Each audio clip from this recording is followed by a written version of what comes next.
Hello, hello, hello. Welcome back to my channel. My name is Cassandra. If you're new here, please don't be shy and hit that subscribe button and turn on your post notifications so you get notified every time I upload a new video or post or anything like that.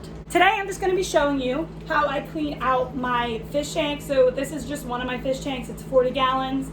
And in the next clip I just give you a little bit more history. So without further ado, let's go ahead and get right on into the video. Right here I have my 40-gallon tank. As you can see, she's hurting a little bit. She has a lot of green algae. She is right in front of the window, which really contributes to that green algae. I am temporarily living with my dad.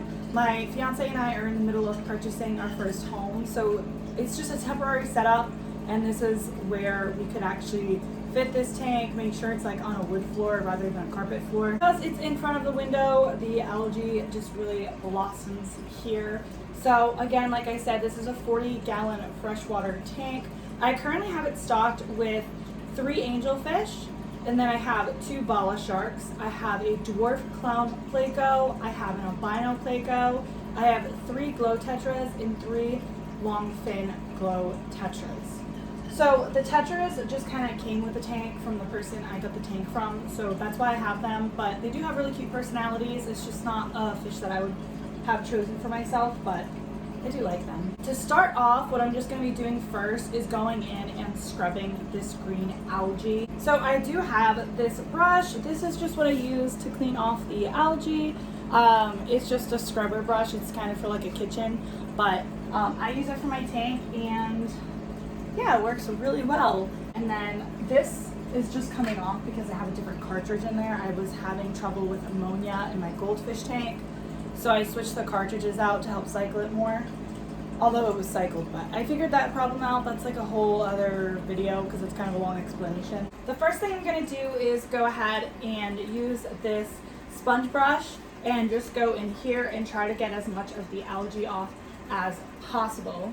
And then I'm going to take this bar out. This bar was because I had a pair, or they kind of paired up, 2 of the angelfish, and they were laying eggs. But they haven't done that in a couple weeks, and when they did, it wasn't on this, so it's kind of just useless in there. It just takes some space. So I'm going to be taking that out. I'm going to be changing the filter cartridge and doing a 20% water change. So without further ado, let's go ahead and get started.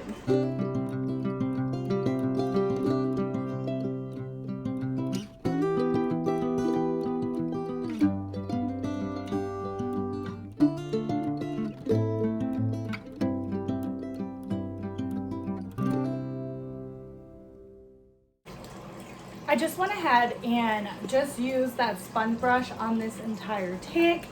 As you can see, the water is super green right now. That's normal. It's gonna look like this. That's why you kind of don't take, I don't know, you take the look of this with a grain of salt, because after you clean it out, refresh the water, and you let the filter do its job, you should be able to come back in a couple hours and it's gonna look so much better than it does right now. Anyway, right now I'm just going to go ahead and take a gravel vacuum. The next thing you're going to want to do is get a gravel vacuum. I have a couple gravel vacuums. This is just a really basic one, but this is actually my favorite one because it's bigger, and it was also it was under $10 at Walmart. I kind of want to take out like this much and replace it. I don't want to take out too much because I'm going to have to add a decent amount back in. And then I take this Lowe's 5-gallon bucket. This is also food grade, so it is safe for your aquarium water, and I just fill this bucket up. I actually have 2 of them, one's down on the floor, so I'll just fill 2 of these up.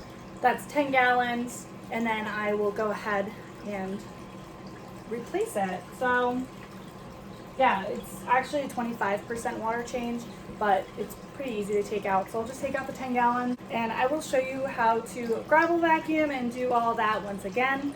So let's get right into it.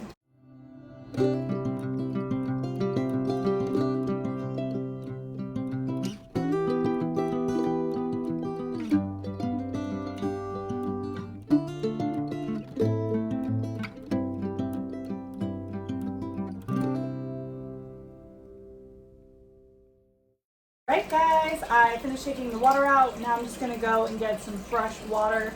When you do this, make sure you add some type of water conditioner, and you've got to make sure that you're trying to match the temperature as much as possible with the fish. That just ensures that they're not going to be super stressed out by a huge water change. As far as what water conditioner I use, I personally use the Top Fin Startup and Maintenance water conditioner. It just looks like this. This bottle lasts a really long time because you only need 1 milliliter per 2 gallons and then 5 milliliters for 10 gallons. So if I'm just doing 10 gallons, I just have to use half of this cap. And yeah, I do have 4 aquariums, and this bottle is like right here, and I've had this for, I don't know, a while. I've had this for a pretty long time. So this will last you a while. The next one I do want to try is the Prime because a lot of people use it. But as far really as water conditioner, I don't think there's a difference between, you know, a cheaper one rather than a more expensive one. As with any product that you're going to put in your fish tank, you want to make sure that you go ahead and research, read the reviews. I personally use this one. You can use whatever one you want. You just want to make sure that it actually is going to work and get all those, you know, the chlorine, the ammonia, all that stuff out of that tap water. Before I ramble on, I'm just going to go ahead and get some fresh water, and I will be right back to show you how I go ahead and put this water back in the tank. So I just filled up my 2 5-gallon buckets of water, and I'm ready to place them in my fish tank. You don't want to just take the water and like pour it in. You could, but everything's going to get everywhere. Your fish are going to be stressed out, and it's not going to end well. So this is what I do. I have this wooden shelf, which, let me try to show you it. It's breaking a little bit, so I'm going to have to get another one, which is fine. It just needs to hold 40 gallons. 40 pounds, not 40 gallons. And you're just going to do the opposite of what you did. So before you had your siphon in here and it was going in there, you're going to put your siphon in here and it's going to go in here.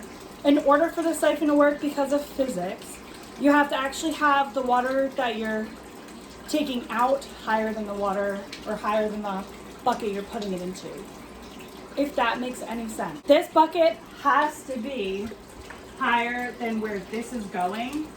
So I'm going to try my best to get that.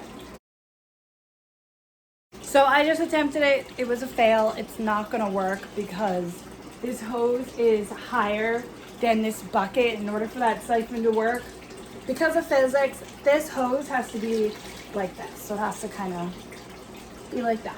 Over here, we have another shelf, and we also have a crock pot. I'm going to take the crock pot off. I'm going to put that bucket on there, and then we're really going to get started.